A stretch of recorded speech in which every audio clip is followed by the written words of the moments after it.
Estás pronta? Eu estou. Então. Bom dia! Seja bem-vindo ao seu programa Manhãs da TV. Estamos aqui consigo, eu e a Sara e toda a equipa do Manhãs da TV. Você pensou que a gente estava distraídos, não estávamos, não? Ah, pois não. Temos só que saber se estamos preparados ou não. Isto não é assim Você de está qualquer jeito. Vai preparado? para a televisão e começa o programa. Você tem que estar preparado. Será que você está preparado para o programa que nós temos para si hoje? Nós temos sempre programas fantásticos para si, todos os dias de segunda a sexta-feira, aqui na Curiacos TV. Isso. E você é o nosso convidado de honra. Exatamente, porque a sua manhã começa sempre muito bem aqui na nossa companhia. Nós adoramos a sua companhia aí desse lado, que está connosco um pouquinho por todo o mundo. E hoje nós temos temas e convidados fantásticos que você vai adorar. Exatamente. Nós gostamos sempre de trazer vários temas, vários profissionais e especialistas nas matérias que nós trazemos aqui ao programa, além de projetos super interessantes que gostamos de conhecer aqui no nosso estúdio. Se você quiser saber mais acerca do Manhãs TV, temos Facebook, temos Instagram, você pode nos buscar, pode também falar connosco, mandar beijinhos, abraços, dizer o que é que achou do programa, e é uma forma de nós estarmos sempre sintonizados aqui com o programa e com vocês. Exatamente. Cuidar com amor e felicidade. Você sabe o que é? Sabe no que é que este nome está envolvido? Então, nós vamos estar a conversa com uma gerontóloga, espero que tenha dito bem, que vai falar um pouquinho acerca deste projeto fantástico, que é Cuidar com amor e felicidade. Exatamente, Magda Mendes está aqui connosco na primeira parte do programa. De seguida vamos estar com a Rosária Castelo. Ela já esteve aqui connosco no Manhãs da TV. Vai falar sobre liderança de conexão, como construir e manter uma relação de confiança com a equipa. Se calhar você é... Nós temos uma relação de confiança. Tu tens uma relação de abuso de confiança. Passa a vida a abusar da minha confiança. Mas, antes, vá lá que eu já falei com a Rosário várias vezes acerca da Sara, ela já me deu umas dicas e eu consegui superar. Portanto, se você é alguém que tem dificuldade nesses aspectos de liderança, você não vai querer perder esta segunda parte. Exatamente, e sempre com o intuito de que você passe uma manhã bastante agradável na nossa companhia, e nós então vamos aqui falar com a nossa querida Magda. Estás a ver, sou um fofinho, só para que saiba. Vamos aqui falar com a nossa querida Magda, que nos traz este projeto fantástico que você vai adorar conhecer. Exato.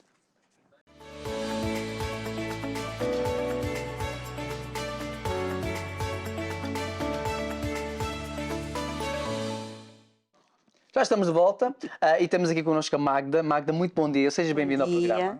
Olá, bom dia. Obrigada por me receberem bem cedo, pela manhã, tão bom que é. Magda veio de Coimbra para estar aqui no Manhãs da TV, portanto, nós tínhamos que recebê-la e ficamos muito contentes de tê-la cá. E um grande abraço para a malta de Coimbra, quem estiver a assistir, for de Coimbra, né? Hoje temos aqui alguém a vos representar. Exatamente. Maravilha. Gerontóloga, é assim que se diz, não é? Gerontóloga. O que é uma gerontóloga?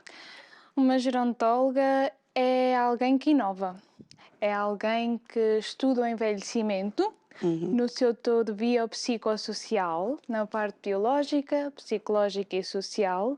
Acima de tudo, preza os cuidados prestados à nossa população idosa de forma digna, humana.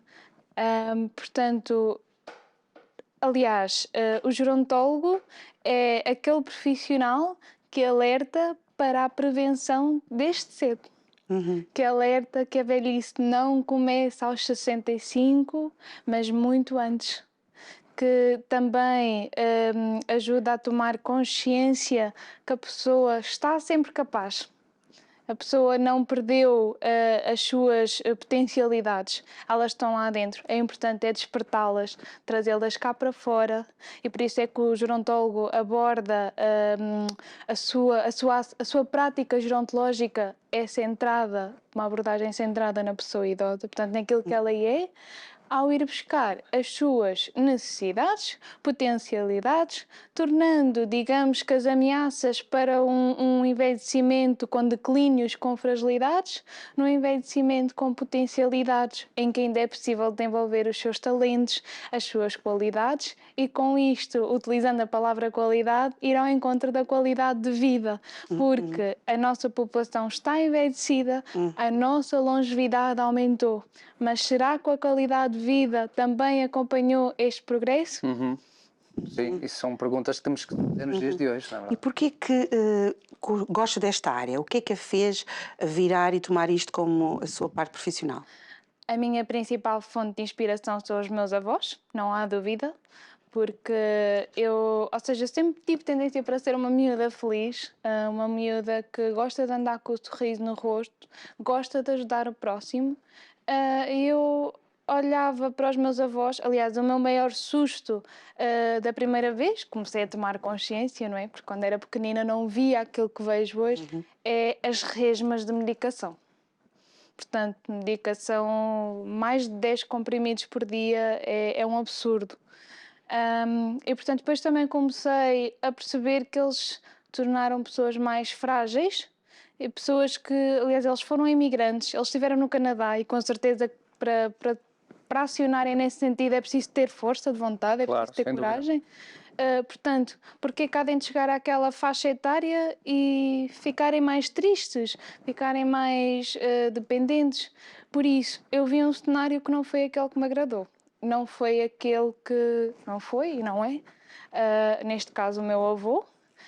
Não é aquele que me agrada de todo.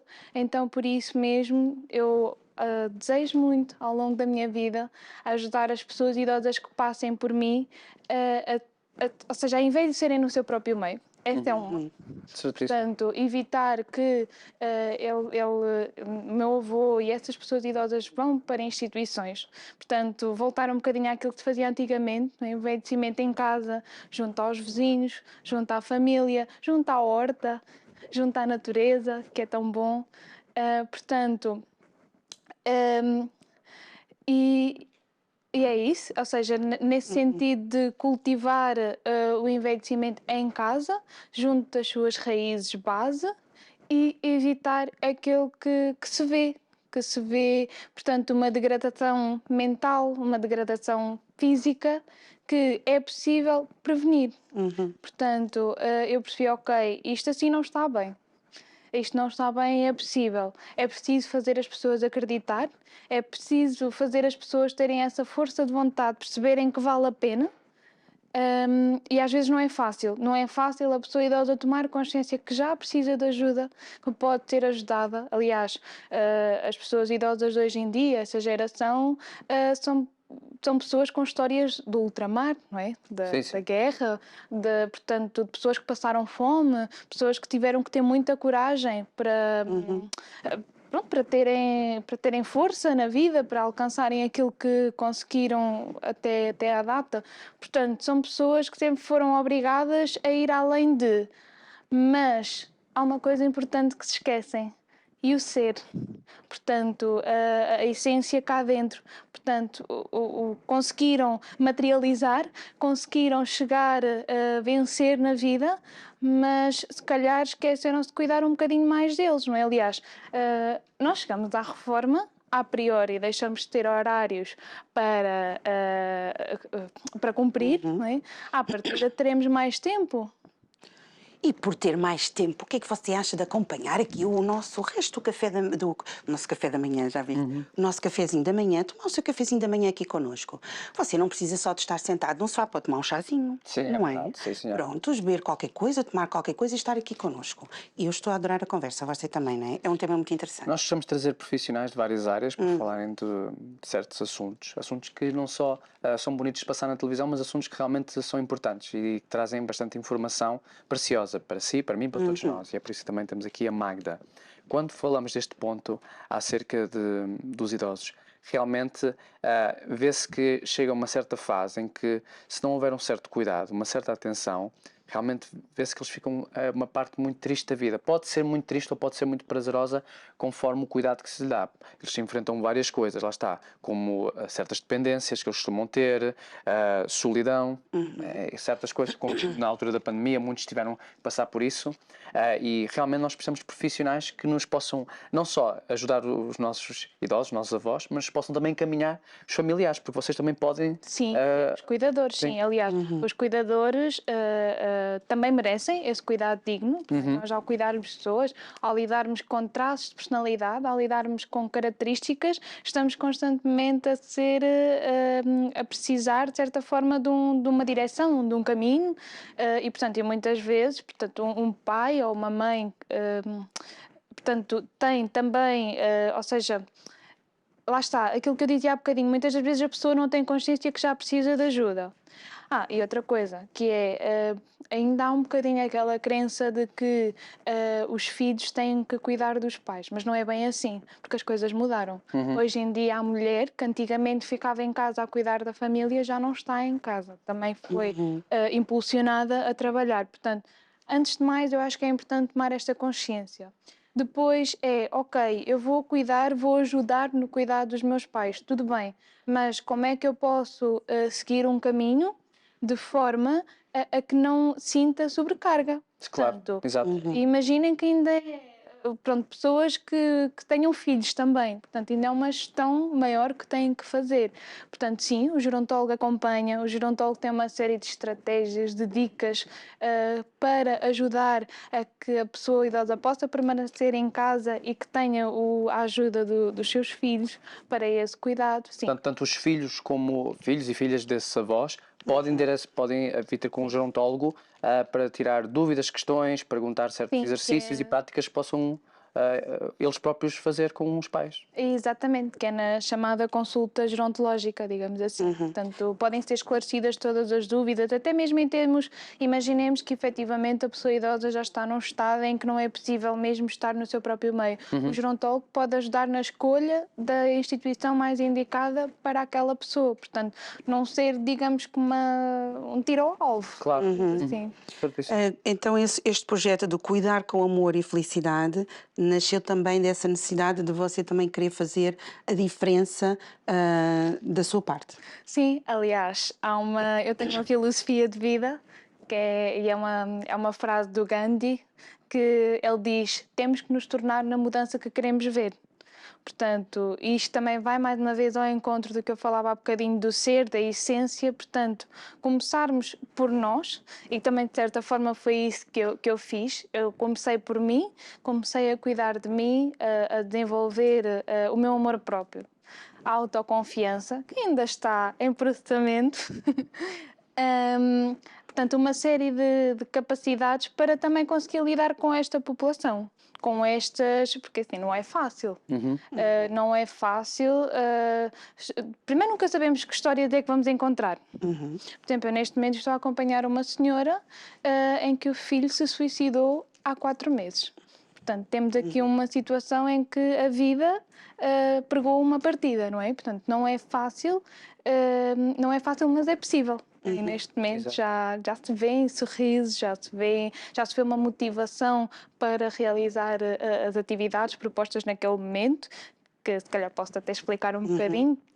Quando eu vou até um domicílio, aquilo que eu faço imediatamente é uma avaliação multidimensional. Portanto, toda a parte da pessoa para perceber qual O que isso significa, multidimensional? Multidimensional significa avaliar a parte cognitiva, avaliar a parte psicológica, avaliar a parte social, a parte da satisfação e da qualidade com a vida. E a parte nutricional. De forma muito básica, portanto, o gerontólogo não é um psicólogo, não é um fisioterapeuta, portanto, tem um leque de conhecimentos interdisciplinares que lhe permite ter umas bases, mas depois, se necessário, é importante efetivamente que venha outro profissional, se houver mesmo necessidade, é importante.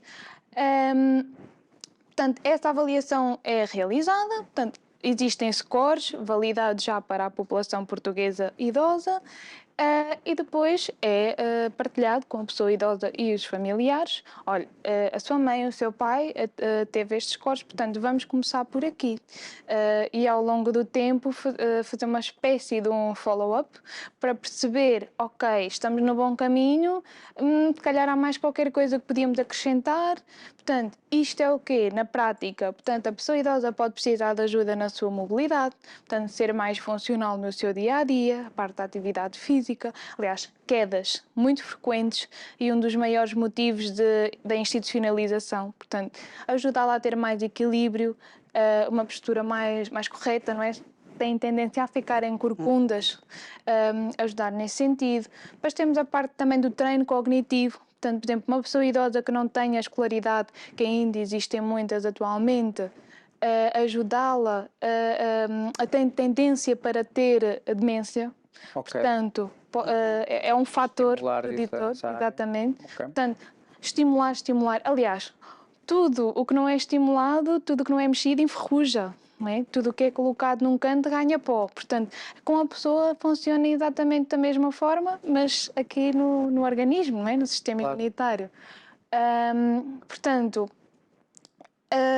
esta parte do treino cognitivo, portanto, com a realização de exercícios, com a realização de perguntas, portanto, ou seja, com a atuação de quê? Da linguagem, a memória, as funções executivas, portanto, e aqui nós utilizamos muito a questão da terapia de orientação para a realidade, portanto, orientar a pessoa no espaço e no tempo. Muitas vezes, por acaso, é um fator que tenho encontrado comum, por exemplo, nós estamos em 2023, mas por vezes respondem que estamos em 1923, por exemplo. É comum. Perderem-se também um pouquinho ali nos dias da semana, não é? No Também. tempo, no momento em que estão, não é? Exatamente, isso mesmo, que parece algo muito básico, mas que acontece, essas dificuldades acontecem. E nós temos um vídeo que a Magda trouxe. Vamos ver? Sim. Vamos ver então um vídeo.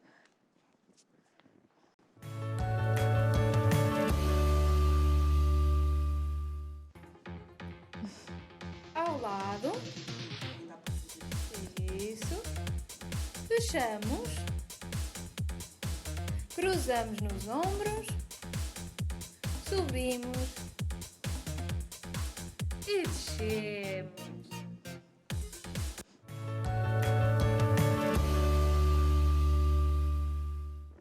Então aqui podemos ver alguns movimentos corporais que você faz quando faz as suas visitas ao domicílio. Exatamente, eu não sei se repararam, mas estes movimentos não são assim tão simples quanto isso. Portanto, não só a repetição, mas não é só o ir acima e ir abaixo, tem uma sequência, portanto, para ajudar aqui efetivamente também no treino cognitivo. Lá está a questão da compilação do treino cognitivo com a atividade física. Pronto, neste caso eu dei nomes para ser mais fácil de me organizar em casa.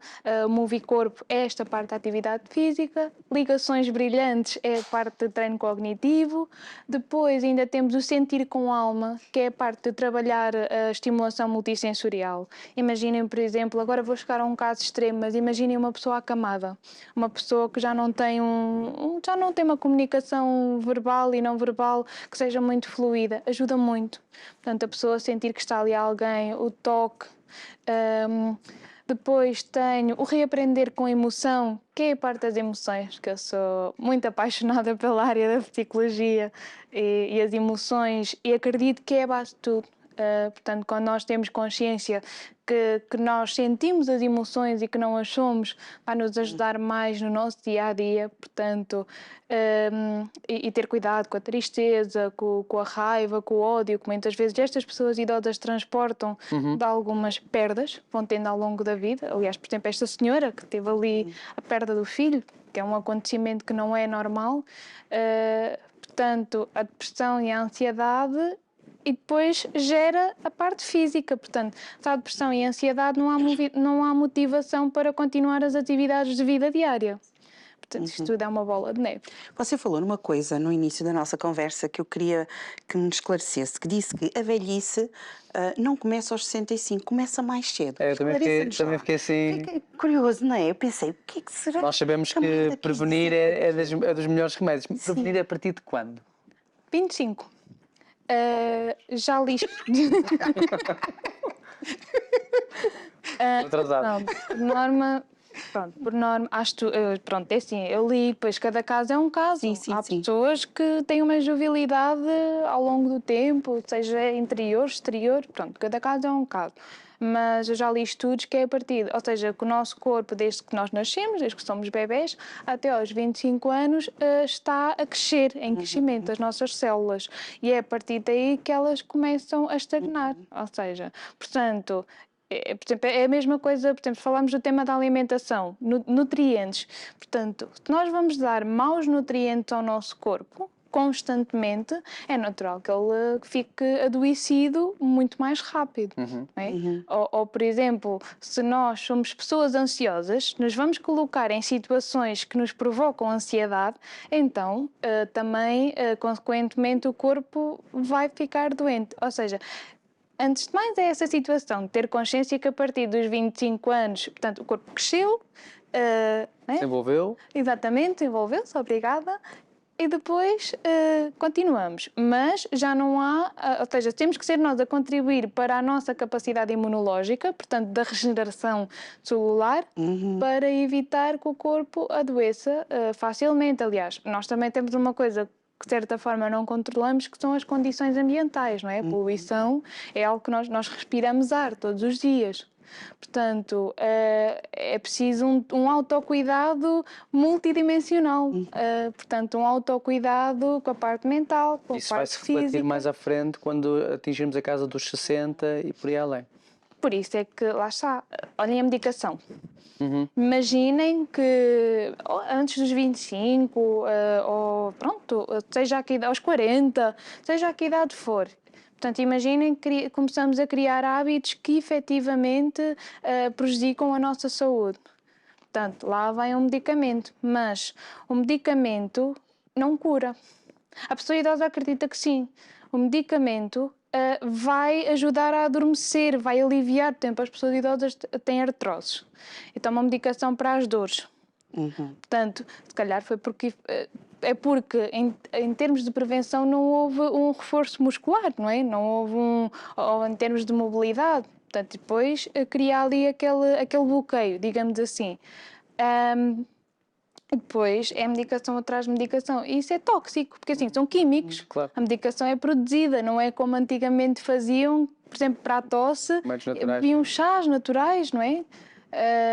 E as pessoas antigamente, apesar de agora a longevidade ter aumentado muito mais, também viviam até tarde. Temos pessoas idosas da altura centenárias. Agora, é preciso cuidar-se desde cedo, portanto, e depois lá está. E por norma começa na mente, porque é a nossa mente que tem a capacidade de decidir se aquilo é bom para nós ou não. Portanto, é aqui que nós fazemos um equilíbrio entre a parte emocional e racional. Não é? A Magda faz, na parte, trabalha essa parte em Coimbra. Sim. Sente que há gerontólogos suficientes para a população idosa que nós temos a nível do país? Não. Não, porque há mesmo muitos idosos, por isso é necessário gerontólogos, mais gerontólogos e gerontólogos que tenham amor à camisola. Portanto, que seja mesmo uma paixão, um amor, pronto, um amor, e que seja uma profissão que lhes faça, ou seja, há uma frase que costuma dizer, trabalha no que gostas e não terás de trabalhar um dia da tua vida. Portanto, o sentir que estão ali a servir aquelas pessoas idosas, de modo e que efetivamente esses próprios gerontólogos vão sentir a gratificação de verem ali o seu trabalho e também a pessoa idosa. Será que as necessidades da população idosa diferem de cidade para cidade? Sim, sim. Até porque eu estagiei em Lisboa, no Campo Pequeno, e portanto estive com pessoas da cidade. E na zona onde eu estou a atuar mais frequentemente agora é um meio rural. Portanto, por exemplo, na cidade encontramos profissões, por exemplo, professores, advogados. Na zona onde eu trabalho são pessoas do campo, empregadas domésticas, pedreiros. Portanto, Quais são as necessidades diferentes que viu numa e noutra? eu acho que acima de tudo é a mesma parte do conhecimento. É a parte de terem mais conhecimento daquilo que pode acontecer consigo mesmas, com o corpo, com a mente, para atuarem. Porque eu acho que as pessoas do campo se isolam mais. Portanto, pronto, as pessoas do campo depositam muito, isto falando de maneira muito geral, a sua fé em Deus. Portanto, Deus está ali, vão à missa, e algumas até podem acreditar que essa fé resolve tudo, mas não chega, porque se elas não acionarem, se não passarem à ação, não há hipótese. Claro. Não há milagres, como às vezes veem nos filmes, não é? Por isso eu acho que é principalmente essa diferença. Portanto, o estilo de vida. Sim, porque, por exemplo, na zona das cidades mais tipo Lisboa, Porto, estas zonas assim, geralmente nós conhecemos muitos idosos que vivem sozinhos. Também. E muitas vezes em apartamentos já degradados e sem elevador. Sim, porque já vivem lá há muitos anos, não é? E eu já ouvi relatos de pessoas idosas que por esse motivo e por terem dificuldade em andar, em caminhar, já não descem as escadas e sobem e pedem a um vizinho ou a um familiar, por exemplo, para lhes levar as compras, devido à ausência de elevador. E, portanto, até mesmo a parte ergonómica, portanto, cuidado restaurativo necessita de uma intervenção para tornar esta população idosa naqueles que são os objetivos da Organização Mundial de Saúde. Portanto, o envelhecimento ativo e saudável. Mas para isso é importante que todos nós tenhamos voz pelos idosos, que amanhã seremos nós. Eu acho que, eu acho não, a população idosa tem uma coisa espetacular, que é as histórias de vida e aquilo que nós aprendemos com eles. Sabedoria. Não é? E eu acho muito interessante e dou muito valor, porque acho que é muito importante nós conhecermos e ouvirmos e termos tempo para estar. Não é? Independentemente da nossa vida e da nossa correria, todos nós colocamos o nosso tempo naquilo que nós gostamos e às vezes é preciso definir ali sim, algumas prioridades em termos de tempo para nós podermos ajudar não só os nossos familiares, mas muitas vezes vizinhos, não é? Porque hoje em dia as pessoas também acabam por ficar um pouquinho mais isoladas. Antigamente os vizinhos conheciam-se todos, íamos às casas uns dos outros, os filhos conheciam-se, os netos, e hoje em dia já não é assim. Portanto, mesmo quando nós vivemos num prédio ou numa rua ou num local, numa vila, seja onde for, termos atenção com as pessoas que estão à nossa volta, não é? Porque há uma coisa fantástica e que eu gosto muito e acho muito engraçado. Quando eu estou a vir para aqui, para o programa, eu passo ali numa rua que eu digo que é a rua que nunca mais acaba, que é uma rua enorme, e quando passamos por pessoas mais idosas, elas nunca me viram. Passamos e encontro sempre pessoas diferentes, passam sempre e cumprimentam. Pensas tu que nunca te viram? espetacular. Se calhar são pessoas habituais ao manhã de TV, não é? Cena, vai tramado. Digo eu, pronto. Sim, mas é muito interessante nós percebermos isso, não é? E gastarmos tempo com eles também, porque Sim. no futuro seremos nós, não é? Sim, e muitas vezes essa é uma das grandes falhas no meio institucional, é o tempo para ouvir a pessoa idosa. O tempo foi uma das coisas que eu fiz muito durante o meu estágio, e eles adoram ser ouvidos, porque eles são pessoas. Para além de um número, não é, que todos nós o temos, são pessoas, portanto, são pessoas com história, com valor, são pessoas com sentimentos. E sim, sim. E se isso fosse mais valorizado, se esta história, aliás, eu um dia gostava de escrever um livro sobre as histórias deles, porque são mesmo muito interessantes. E há coisas que se vão perdendo, as mesinhas, não é? Há bocadinho falávamos da questão dos medicamentos naturais antigamente. Há coisas que se vão perdendo e são tão importantes, tão bonitas. Portanto, antigamente as coisas eram mais simples, não é? A simplicidade. Sim, completamente de acordo. Eu acho que a máquina tem que fazer mais viagens de Coimbra aqui para Loures. O que é que tu achas? Compra aqui um apartamento e assim uma coisa fica já aqui para o Porque nós próximo temos mês de muito TV. para conversar, Magna. Eu também acho que sim. Não é? Magda, se quiserem entrar em contacto consigo, como é que o podem fazer?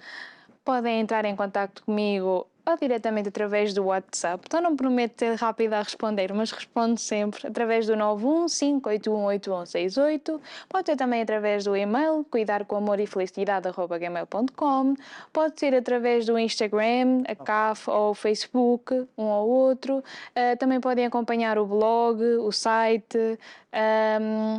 Você tem tudo disponível, pronto. Blog, site, Instagram, tem tudo ao dispor. Sim, É muito bom podcast. falar consigo, Magna. E ficámos muito esclarecidos e percebemos que você tem amor àquilo que faz e que faz toda a diferença.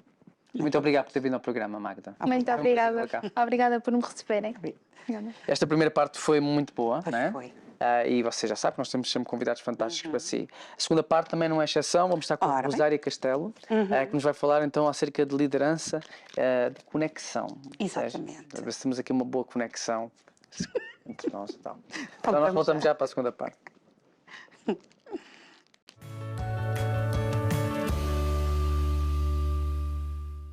Maravilha, e então já estamos aqui de volta na segunda parte. Sim. Você já sabe que também, se tiver algum projeto, só para mencionarmos, se tiver algum projeto que você queira dar a conhecer em televisão nacional e internacional, que é o caso da Curiacos TV, em rodapé estarão sempre a passar os meios com os Sempre. quais você pode entrar em contato connosco. Hoje nós vamos falar um pouquinho com a nossa Rosária Castelo. Bom dia, Rosária. Bem-vinda Obrigada por estar mais aqui uma vez. novamente. Obrigada. E hoje nós vamos falar sobre um tema que é como construir e manter uma relação de confiança com a equipa. É importante construir uma relação de confiança. Sim, aliás, está ligado exatamente à conexão, não é? Portanto, só se gera uma relação de confiança quando há a conexão e a ligação com as pessoas que nós lideramos. E, portanto, é essencial a confiança. Eu diria que é um superpoder, não é? É como se fosse um superpoder do líder quando ele consegue gerar isso na sua equipa. E qual é o impacto que isso pode ter? Tem todo o impacto. A confiança, eu diria que há vários níveis, inclusivamente, porque há um impacto diretamente na ligação entre o líder e as suas pessoas, porque se não houver essa confiança e não se gerar essa confiança desde o primeiro dia, inclusivamente, desde que uma pessoa entra, por exemplo, numa equipa ou é integrada numa equipa, da mesma forma que as suas pessoas, juntamente com o líder, se não houver essa confiança, por exemplo, uma coisa muito simples, quando erram, têm receio de dizer. E, portanto, têm receio de transmitir isso, e isso muitas vezes perde-se a oportunidade. Só para quem está a assistir a primeira vez o programa aqui com a Rosária, já esteve aqui connosco, já noutros tempos, já não me lembro se foi há um Foi em 2 março. meses, já foi há algum tempinho. Quem é a Rosária e esta paixão que você está a partilhar connosco, como é que tudo começou para si? Ora bem, o meu nome é Rosária Castelo, sou mentora de líderes. Eu há 27 anos que trabalho em multinacionais e há 24 que sou líder de equipas e líder de líderes. E apaixonei-me por esta questão da gestão de pessoas e da liderança, ligada também, normalmente eu associo mais 2 pilares, que é a alta performance relativamente aos resultados, que também está ligada à conexão, por muito que às vezes se ache que não, e também a parte do desenvolvimento pessoal e da autoestima e da motivação das equipas. Os resultados de um negócio ou de uma empresa não têm só a ver com o serviço ou com o produto que eles fornecem. Também tem a ver com esta relação entre toda a cadeia de comando, desde o líder até todos os subordinados. Tudo isso também contribui para que possam alavancar ou potencializar o seu negócio. Sim, é essencial, aliás, é por isso que eu estava a referir. Às vezes há aqui um bocadinho a desconexão de que os resultados não têm a ver exatamente com a ligação com as pessoas. E aquilo que eu defendo é exatamente o contrário. É que só se conseguem grandes resultados quando nós temos grandes relações com as pessoas, grandes ligações com as pessoas. Porque um líder que consegue se conectar com as suas pessoas e gerar confiança nas suas pessoas e as suas pessoas também terem a confiança de que conseguem, é um líder que vai conseguir tudo a sua equipa, é um líder que vai conseguir atingir outros níveis de resultados e outros patamares. Se for um como é líder que- que passa a vida a bater no braço do colega, que resultados é que você espera que isso vai gerar? Pode ser sincera, pode ser sincera. Tu não digas nada, estamos a ser neutros. Isto acontece, não é? Claro. Portanto, um líder que esteja constantemente, portanto, a fustigar Falou bem, fustigar, sim. o seu colaborador, eu acho que pode ter 2 interpretações. Normalmente é um líder que tem muita confiança e, portanto, é um ato de carinho, não é? Portanto, Obrigada. Não deve ser, essa não deve ser de certeza. Diga a segunda. Brincadeira. E depois tem muito a ver com a reação do colaborador, não é? Portanto, com a pessoa. Portanto, se a pessoa ficar aflita é porque a coisa não correu bem. Ainda bem, porque eu não sou líder. Nós não somos líderes. Não, mas já estás A há nossa mais tempo líder no é a Manhãs da TV, Marlene. tu és a minha. Tu és Oh, meu Deus. Oh, o exemplo. Senhor. a minha líder. Eu só estou aqui para te apoiar, só para te mandar abraços. Pronto, está a ser fofinho agora. Como é que um líder pode construir essa confiança na equipa? Isso é construído diariamente. Portanto, isso é construído através do exemplo, principalmente através do exemplo e através da inspiração, não é? E, portanto, inclusivamente, eu costumo dizer que um líder que consegue gerar os códigos de honra da sua equipa, ou, por exemplo, o líder que diz, não, independentemente daquilo que acontece, nós devemos dizer a verdade, eu vou dizer a verdade, e, portanto, e deve-se dizer a verdade, seja ao cliente, seja uma outra área, seja dentro da nossa equipa, é um código de honra, por exemplo, como seja um código de honra também ajudar sempre quem precisa dentro da equipa e, portanto, gera confiança.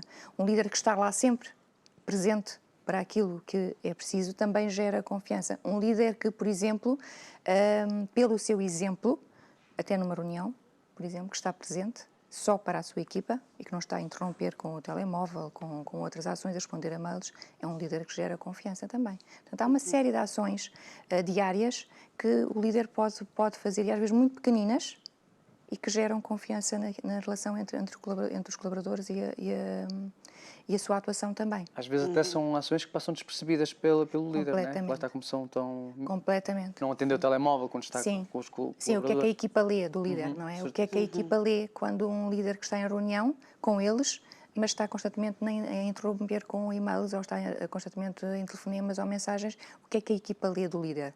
O líder lê a equipa, mas o que é que a equipa lê? E depois como é que se vai comportar a seguir, não é? Porque é permitido. Sim. Pela sua experiência, peço desculpa, pela sua experiência você vê que ainda hoje há dificuldade, ou se a dificuldade é vasta ou não é assim tanto, o que é que você acha em relação a esta matéria de confiança entre líderes e colaboradores? Sim.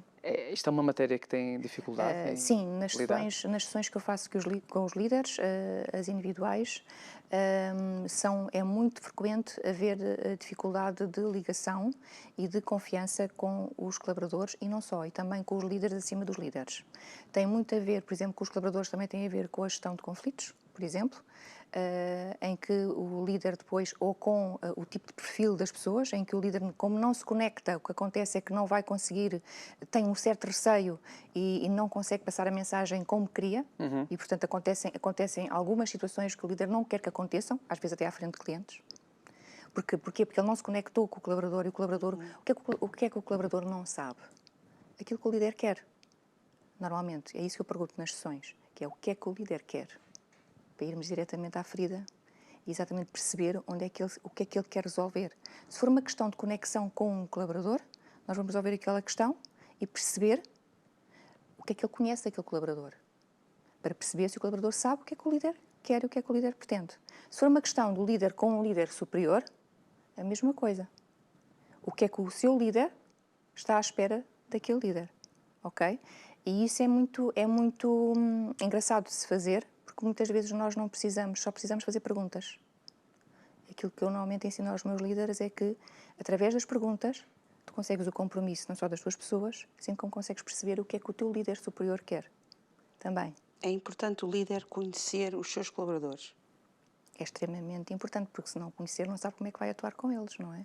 Principalmente para perceber como é que eles podem atuar ou podem agir, neste caso, em diversas situações. Sim. Não é? Portanto, o líder tem que ter tempo para poder conhecer as pessoas. E quando falamos em conhecer, não estamos a falar em conhecer o historial de vida, não é? Não. Estamos a falar em conhecer como é que, ou minimamente, a sua família, se é casado, se não é, se tem filhos, como é que é, para que também, quando houver alguma situação, o líder também se possa chegar um pouquinho mais para poder ajudá-lo também. Porque se os nossos colaboradores estiverem bem, o líder também está bem, não é? Mas se os colaboradores não estiverem bem, sem ver assuntos... E as equipas não são perfeitas, não é? Se fôssemos perfeitos já não estávamos aqui, já estamos todos lá no céu. Portanto, ainda temos muita coisa para trabalhar, mas se os colaboradores estiverem bem, o líder também vai conseguir ter um bom resultado em tudo aquilo que faz.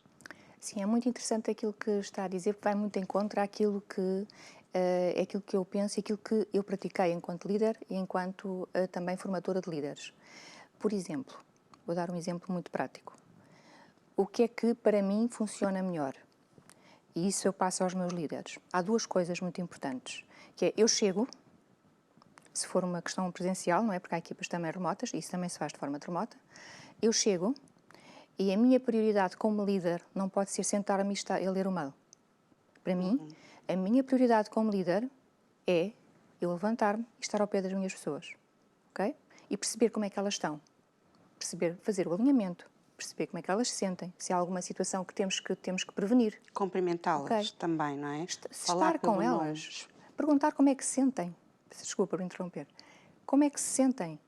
É muito engraçado ver, por exemplo, que quando eu pergunto aos líderes, é essa pessoa que costuma perguntar de manhã como é que ela se sente. Às vezes eles ficam ali uns segundos a pensar, porque não há aquele tempo. Como é que sentes? Como é que estás? Okay? E se a pessoa quiser passar alguma questão até pessoal que esteja a implicar, que possa implicar o dia a dia da operação, por exemplo, o líder sabe. O líder sabe e pode conjuntamente com a equipa, resolver. Outra questão muito importante também, que é muito importante alertar os líderes, e eu gosto de fazer isso com os líderes, e nem sempre se faz, que é usar a sua agenda e o seu calendário, e que no seu dia-a-dia esteja marcada a conexão com as suas pessoas. E não é preciso ser reuniões de horas, bastam 5 minutos.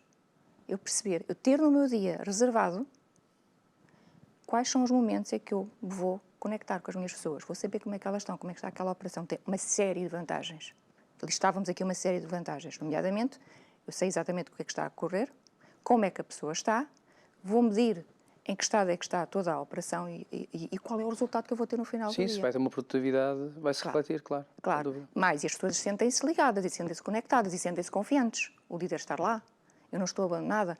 Quantas vezes os líderes me dizem que às vezes as suas equipas lhe dizem somos sempre os últimos a saber. Isto enfraquece o líder. De uma forma muito profunda. E ele às vezes não se apercebe. Porque Sem o essas líder, coisas. tem que saber comandar o navio. E o navio não se comanda sozinho, não é? Tem lá as pessoas dentro, não é? Que são os colaboradores. E se os colaboradores, o líder sabe para onde é que vai e o que é que quer fazer, mas se ele não transmite, as pessoas vão andar à deriva.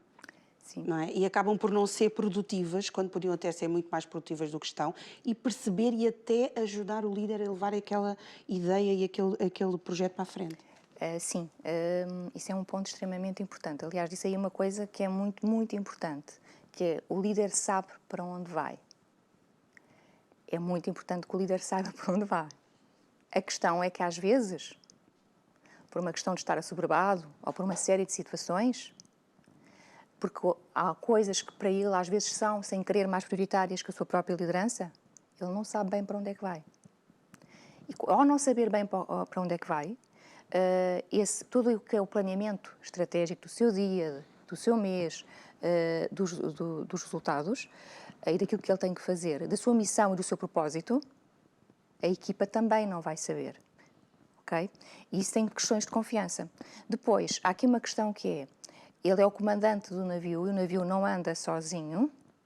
Agora, a confiança e o compromisso da sua equipa para que tudo ande e o navio continue a andar, ok? Seja por meio de tempestades, seja em mar calmo, tem muito a ver com aquilo que com a missão e o propósito que a equipa conhece. Qual é o meu caminho? Para onde é que eu vou? Que passos é que eu tenho que dar? E isso é orientado pelo líder, mas ele tem que ir buscar esse compromisso também e envolver a equipa nessa missão. E é uma forma, e lá está, isto parece que é coisas simples, né?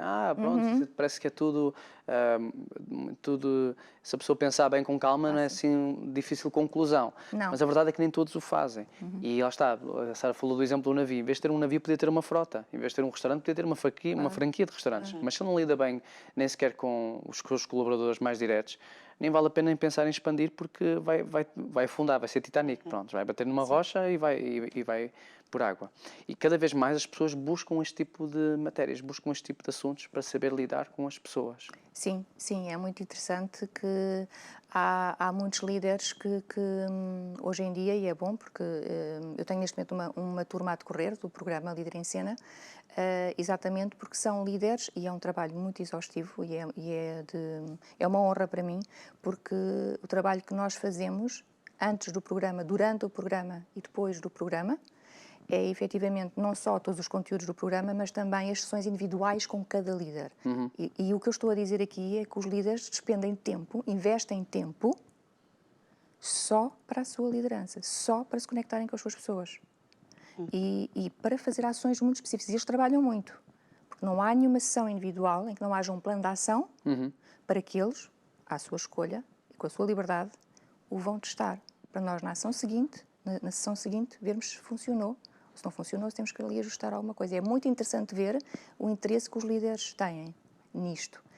Um líder que esteja normalmente desconectado da sua liderança não investe este tempo, não pensa nisto. Tem muitos problemas depois no futuro. Claro, exatamente. Sendo que não os tem líderes... a prevenção, que a Magda falou, né? Você tem que começar a prevenir. Já com 25 anos, pronto, só para ficar... Sente que os líderes mais antigos são diferentes dos líderes novos agora? Depende muito do desenvolvimento do líder e do interesse do líder. Não sinto isso, tal como nas pessoas, nos colaboradores. Eu tive pessoas dos 18 aos 50 anos e não tem nada a ver a idade com a maturidade e com a responsabilidade. Portanto, não tem mesmo nada a ver. Tem a ver com as questões da vida, de histórico de vida, e tem a ver com a responsabilidade e com o desenvolvimento pessoal e profissional que os líderes querem ter.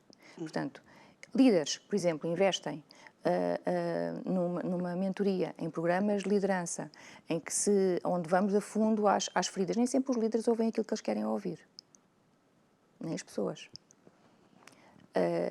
Porquê? Porque às vezes vamos às feridas, não é? Vamos àquilo que não está a correr bem, vamos àquilo em que ele se consciencializa, não é? Do que é que está a acontecer, ou que ele tem medo de avançar, onde é que ele tem medo de avançar, como é que vai avançar, como é que vai abordar. Às vezes há falsos de comunicação que se geram entre as pessoas, não há confiança. Outras vezes confunde-se a confiança com o respeito e há ali uma série de coisas que funcionam do lado oposto, e o líder depois não consegue chegar àquilo que percebe, mas para responder à sua questão, não tem a ver com a idade. Aquilo que eu vejo, eu tenho líderes, posso lhe dizer, com 24 anos, com um alto grau de responsabilidade, são CEOs das suas empresas, com uma preocupação com as suas pessoas tremendas. Hoje em dia conseguem fazer reuniões brilhantes com as suas pessoas. E, portanto, porque estudamos, porque fazemos, porque trabalhamos. E são líderes com 24 anos. E tenho líderes com outras idades com a mesma preocupação. De se desenvolverem, de melhorarem, querem melhorar as suas ligações com as suas pessoas, querem ter mais resultados, querem melhorar a ligação com o seu superior, okay? Querem o quê? Desbloquear uma série de impedimentos e de obstáculos para conseguirem ter uma liderança de sucesso e se tornarem também uma referência, não é? Para as suas pessoas e no mercado. Não tem muito a ver nem com cultura, nem com a idade, tem a ver sim com o desenvolvimento pessoal.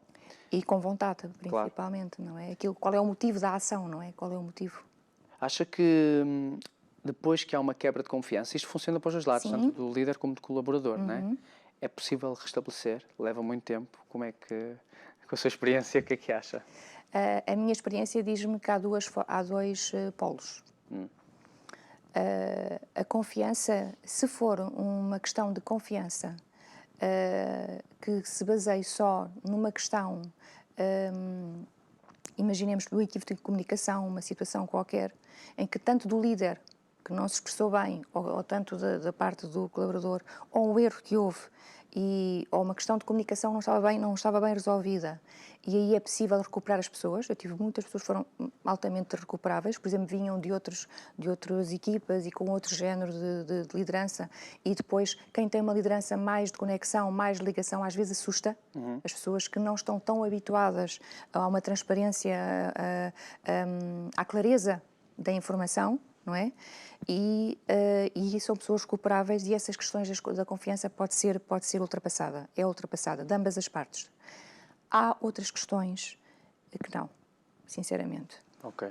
Questões que impliquem fraude, questões que impliquem questões críticas para a empresa, questões que impliquem valores, questões que impliquem ética, normalmente a confiança não é restabelecida. Okay. E o líder tem que ter esta coragem. Às vezes acontece, o líder, porque é intermédio, não consegue transmitir isso, e a situação não é logo resolvida, porque acima pode não haver essa coragem ou não é esse o momento. Não corre bem. Portanto, quando mexe nas questões éticas, de valores, ok? E que têm muito a ver com caráter, por exemplo, não é restabelecida, na minha opinião. Okay. Portanto, eu não vou querer que essa pessoa trabalhe comigo, e normalmente aos líderes eu digo, atenção, que não tem uma pessoa aí que lhe vai servir. Temos de ter cuidado que há certas ações que depois não dá para voltar atrás. Temos que entender completamente. Isso. Há um rastro, tanto não é, que as pela pessoas parte deixam. do líder como pela parte do Sim, do colaborador. Sim, dos dois. Para os dois lados. Dos dois. Há um rastro que as pessoas deixam, não é? E às vezes até acontece coisas que são tristes, que a pessoa até tem uma performance até boa, e quando sai, às vezes não sai da melhor forma, não é? E, portanto, o que é que o líder se vai lembrar e qual é a referência que vai deixar? Certíssimo. Outra pergunta, esta é um bocadinho mais difícil, mas pronto, eu hoje estou com perguntas difíceis.